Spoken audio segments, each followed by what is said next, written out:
Bien, on laisse passer le grésillement. Pendant ce temps, je vais récupérer mon pointeur laser super efficace de la mort qui tue et nous commençons notre vidéo sur Muros en Latinoamérica, vidéo numéro 15. Deuxième grésillement et nous attaquons directement sur cette image-là que vous trouverez à 39 secondes du début. Ce n'est pas une vidéo qui soit très longue, donc si vous voulez y rejeter un petit coup d'œil, des fois l'image en mouvement est plus facile à voir.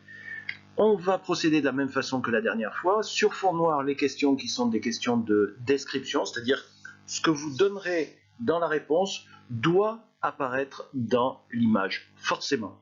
Vous ne pouvez pas inventer quelque chose qui n'est pas dans l'image.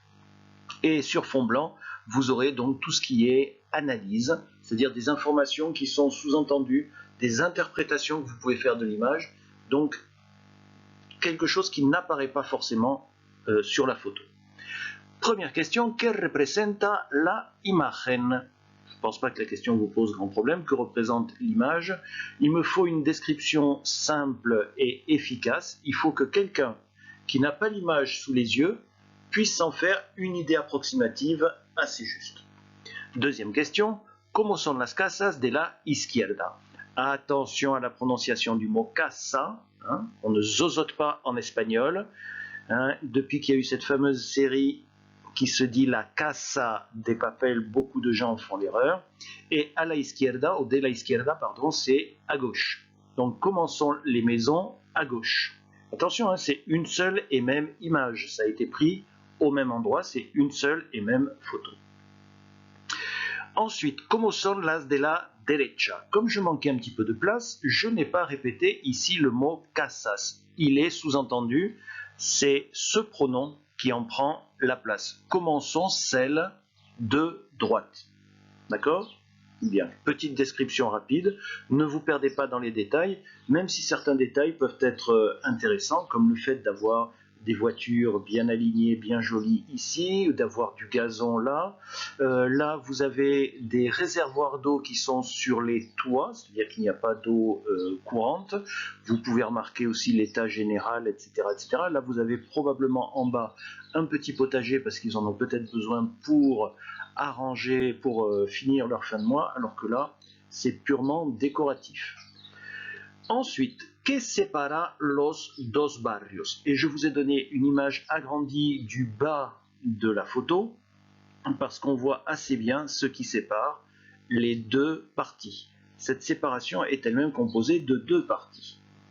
Et que separa los barrios? Los dos barrios signifie qu'est-ce qui sépare les deux quartiers. Barrio, un barrio, c'est un quartier. Ensuite, on fait disparaître ça. Vous voyez, c'était l'image qui se trouvait ici que j'ai agrandie, parce que le reste, ça se voit quand même moins bien. Ah, question sur fond blanc, donc il s'agit d'analyse, d'interprétation ou d'opinion. Et je vous demande, ¿por qué existe un muro con una valla entre los dos barrios? Pourquoi existe-t-il un mur avec une haie entre les deux quartiers? Vous pouvez remarquer au passage, comme je vous l'ai toujours dit, que parfois, dans un devoir, dans un contrôle, dans un examen, on vous donne des réponses à l'intérieur de questions. Là, vous avez du vocabulaire pour répondre à la question qui se trouve au-dessus. Par contre, là, c'est à vous d'imaginer la réponse et la solution parce qu'elle n'apparaît pas forcément dans l'image. Question suivante, ¿por qué la imagen es impactante? Pourquoi l'image est... Ah, alors là, vous reconnaissez le mot impact. Eh bien, qu'est-ce que ça veut dire? Quand il y a un impact, il y a un choc. Donc, pourquoi l'image est choquante? Là encore, il s'agit d'une interprétation, il s'agit d'une opinion. Plusieurs personnes peuvent avoir plusieurs opinions différentes ou légèrement différentes. Ça n'est pas anormal. Et dernière question, ¿qué opinas? Qu'est-ce que tu en penses? Quelle est ton opinion? Alors, vous pouvez commencer votre phrase par opino que, je pense que, et vous continuez. La phrase, ou les phrases, hein, vous pouvez répondre en plusieurs phrases, bien entendu. Donc tout ça est à rédiger sur le cahier. Vous écrivez la date, la question et votre réponse au-dessous parce que vous allez en avoir besoin. À partir de maintenant, vous pouvez faire pause pour répondre à toutes ces questions-là et on passe à la suite. Alors, ici, nous avons la toute dernière image de la vidéo. Vous pouvez aller voir parce que là, il y a du mouvement. Ça apparaît, je crois, même après le générique. Et je vous pose une question de description. Que propone el video al final? Que propose la vidéo? Attention, en espagnol, c'est masculin. Que propose la vidéo à la fin? Donc à vous de décrire très rapidement ce qui se passe dans cette petite scène, dans l'image au milieu. Et je vous pose une petite question d'analyse. ¿Qué es necesario para derrumbar este tipo de muro? Qu'est-ce qui est nécessaire, un seul S, qu'est-ce qui est nécessaire pour faire tomber, pour détruire ce type de mur?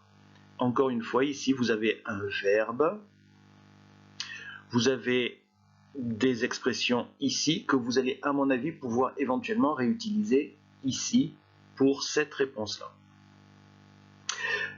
J'attire votre attention sur ceci, este, qui est un démonstratif, un adjectif démonstratif. Je vous renvoie à la vidéo de grammaire du minimum de survie grammaticale qui se trouve sur la chaîne pour revoir un petit peu ces notions-là. Le jour où je saurai, il faudra que je m'y penche, faire surgir une étiquette ici, là, ça sera quand même plus pratique. Je vais me pencher sur la question.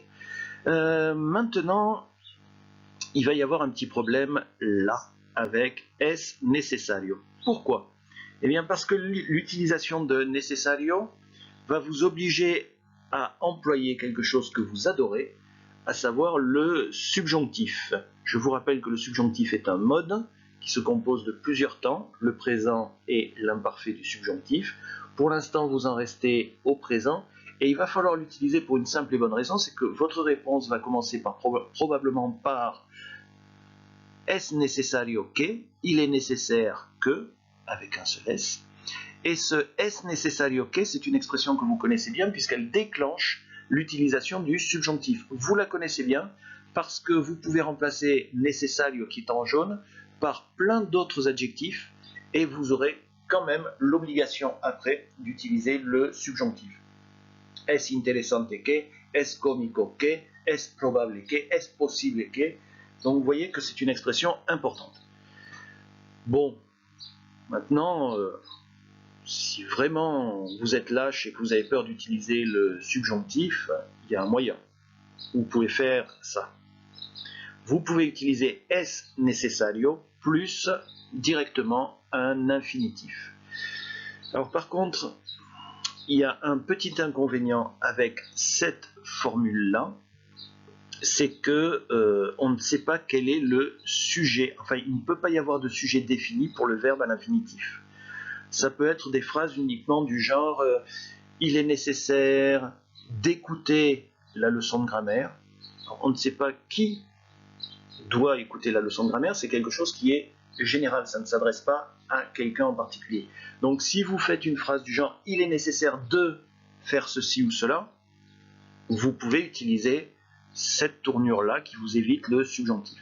Maintenant, si vous voulez dire qui doit faire quelque chose, vous allez être obligé d'utiliser cette expression-là. Il est nécessaire que les élèves utilisent cette expression-là. Là, je désigne quelqu'un en particulier qui doit faire quelque chose. Donc, je répète, vous devez utiliser es necesario que plus subjonctif si quelqu'un en particulier doit faire quelque chose, et vous pouvez utiliser es necesario plus infinitif si vous parlez en général, si personne en particulier n'est désigné.